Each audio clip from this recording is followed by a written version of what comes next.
20-mile natural canal linking the Black Sea and the Mediterranean, the boundary between Europe and Asia that the Turks have held for more than 500 years.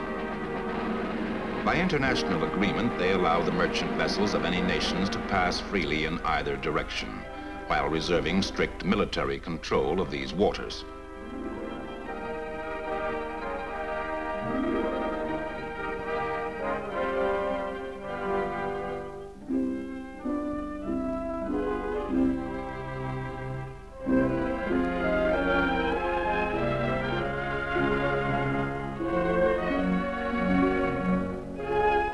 Within the Atlantic community, Turkey is the strong right anchor of a mutual defense organization that stretches from the Arctic Circle.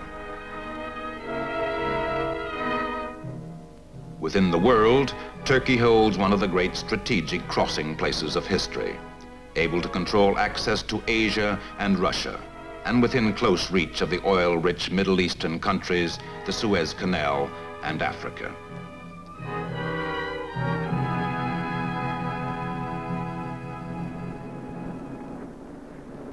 Istanbul, standing across the southern end of the Bosphorus, is no longer Turkey's capital, but it remains her greatest city and biggest seaport.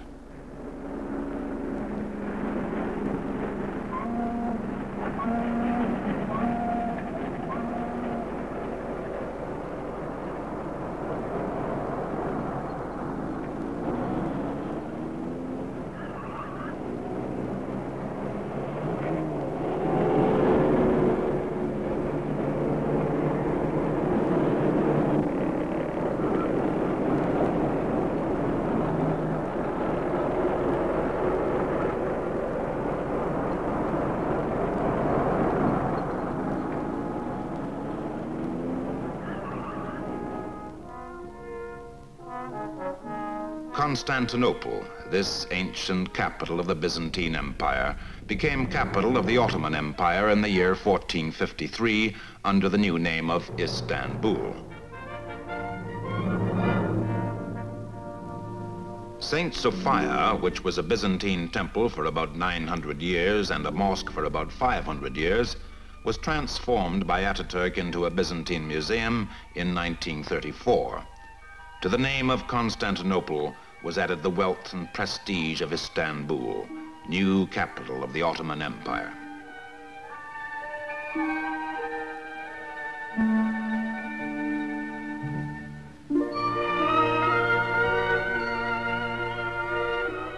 The wealth came from 3 continents.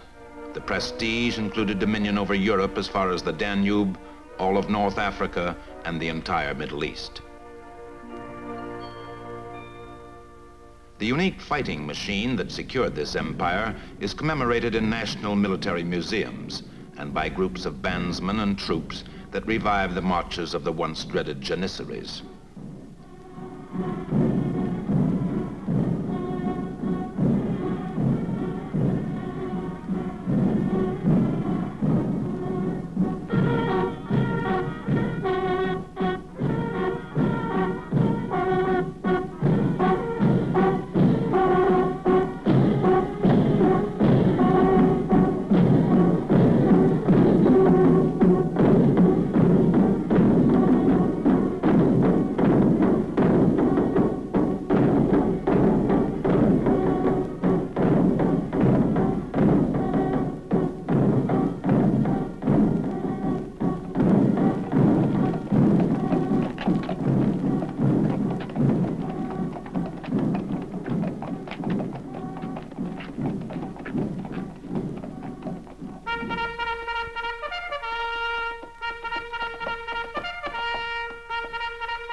Turkish cavalry were the shock troops of the empire for hundreds of years.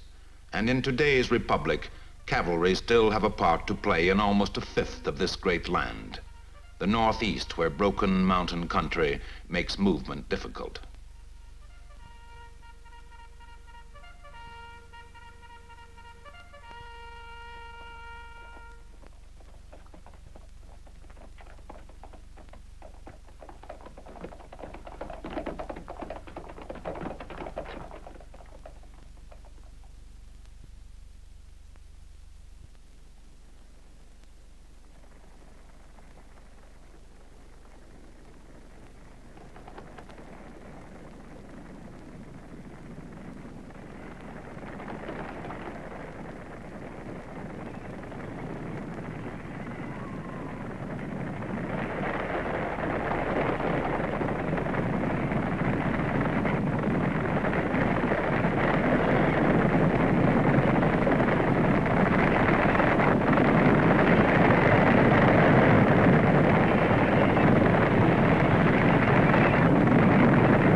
these new-style horse divisions are unlike traditional cavalry.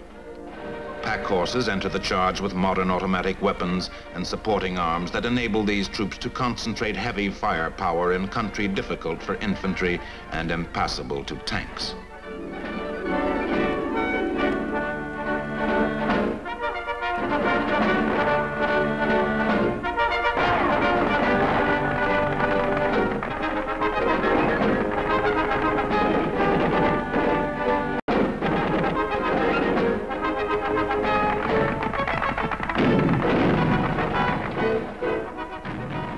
Most of Turkey's 28 active divisions are mechanized troops, tank brigades, and standard infantry forces.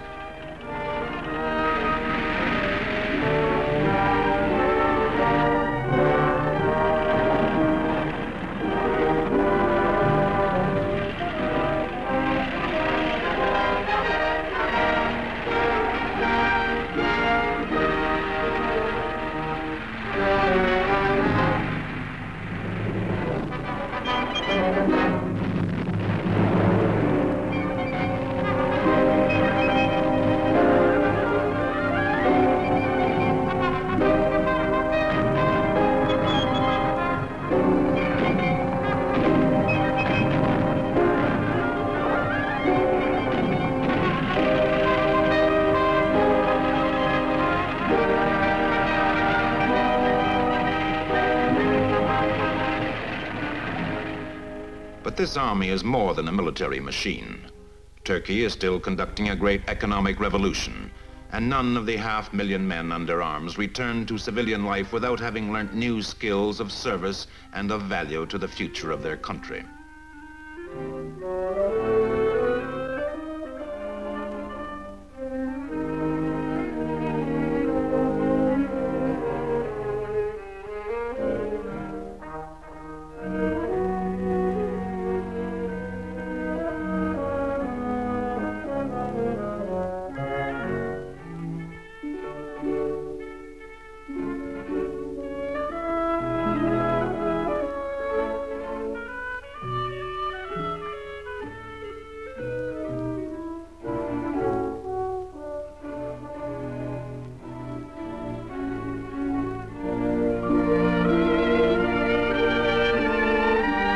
The land that these men are developing is the third largest in NATO, half as big again as France and larger than the state of Texas.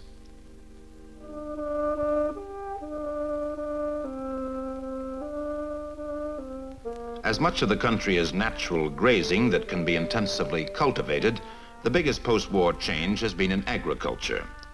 With a population of 22 million and raw acres to spare, government surveyors are constantly mapping out new farms for whoever wishes to work them.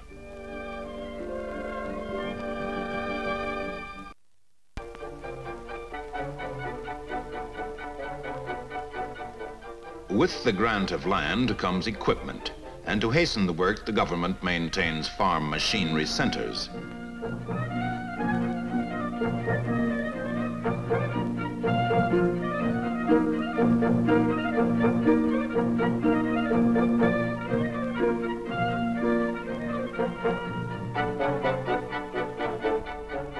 Where there was a tractor at war's end, there are now 40.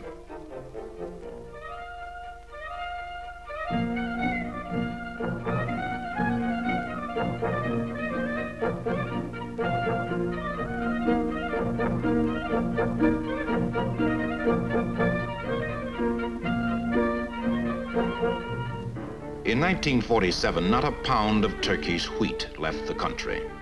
6 years later, with a record harvest of 14 million tons, Turkey became the world's 4th wheat exporter.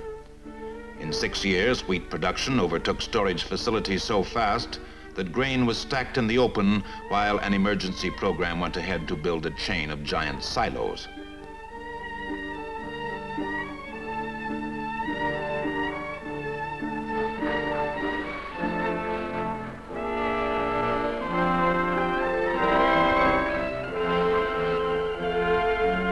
Of every 5 Turks, 4 are small farmers, and they were the first to benefit by this program. The marked increase in their income created a wide market for consumer goods. Few countries in the world have raised living standards so fast in so short a time.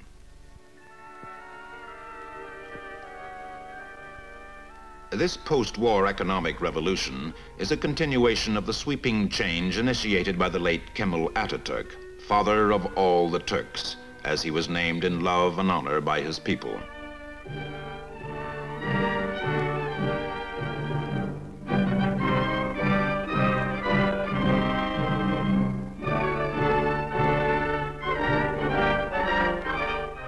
In the capital of Ankara is his mausoleum, dominating the city that is itself his finest memorial.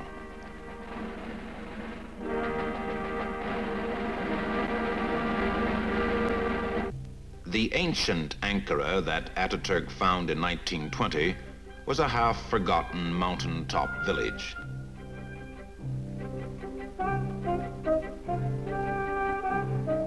Beside it, in almost the exact center of Turkey, he founded one of the great cities of the world.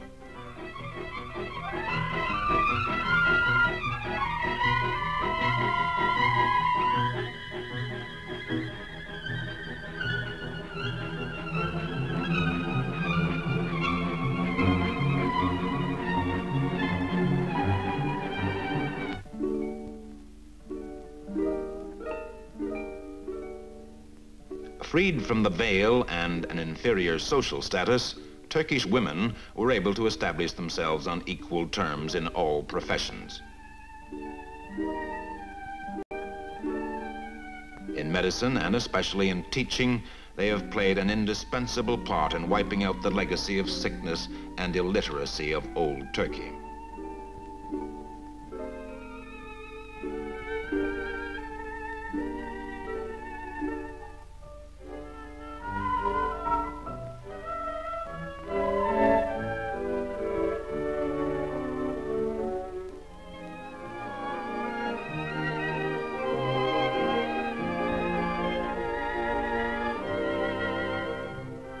When Ataturk decided to industrialize, he set up banks to do the job, to finance and to direct.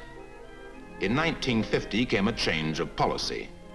Banks began to make loans to new private enterprises that have established a range of consumer industries and aided a threefold increase in textile production.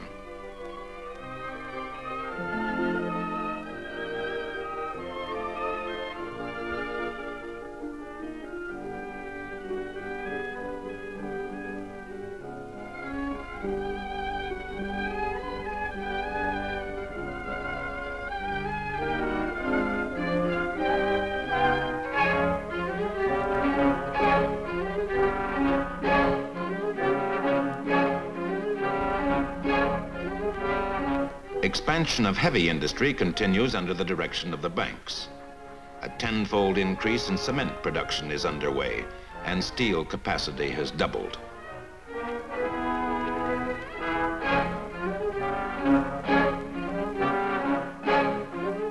In mining, coal production is up by 50%. Twice as much copper is being extracted, and 12 times as much manganese as in 1948. Very soon, this development had outstripped available port facilities, so new harbor construction began.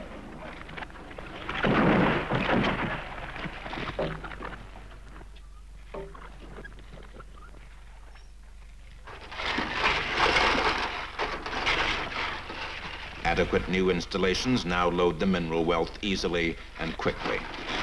Most valuable of these new exports is chrome, of which Turkey is the biggest producer in the free world. The end in this chain of continuing development has been the establishment of a modern Turkish merchant navy handling the trade of the country. In the port of Izmir, the Star and Crescent keeps unexpected company. It flies among the flags of NATO Atlantic Alliance to mark the Southeast Sector's regional defense headquarters.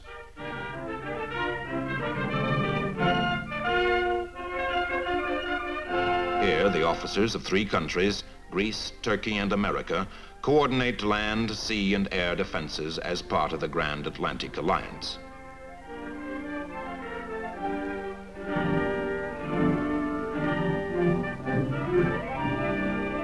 To this security, the Turks contribute half their yearly budget and unity of national policy.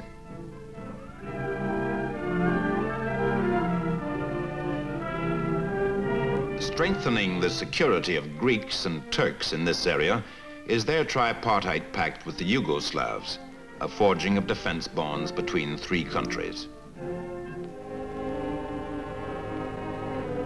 The Turkish government that negotiated this agreement was elected in one of the most liberal elections of modern times. At the 1950 and 1954 elections, the political party that had held power in Turkey for almost 30 years was defeated at the polls by an overwhelming majority.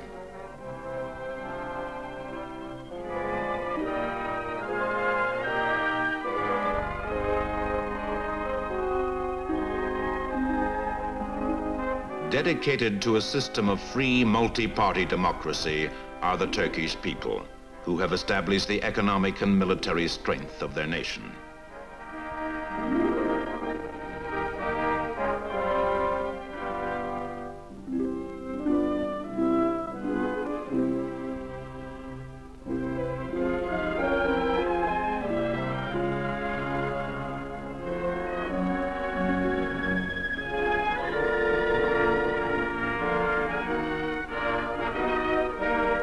Each dawn finds Turkey at the start of another day of change.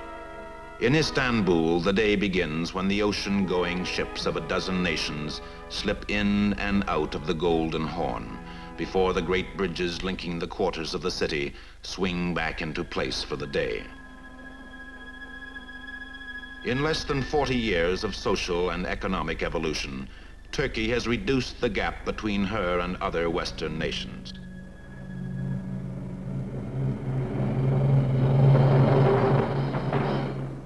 In the second half of the 20th century, she is ready to move forward and gather the material of a gigantic communal endeavor founded on the national unity and will of her people.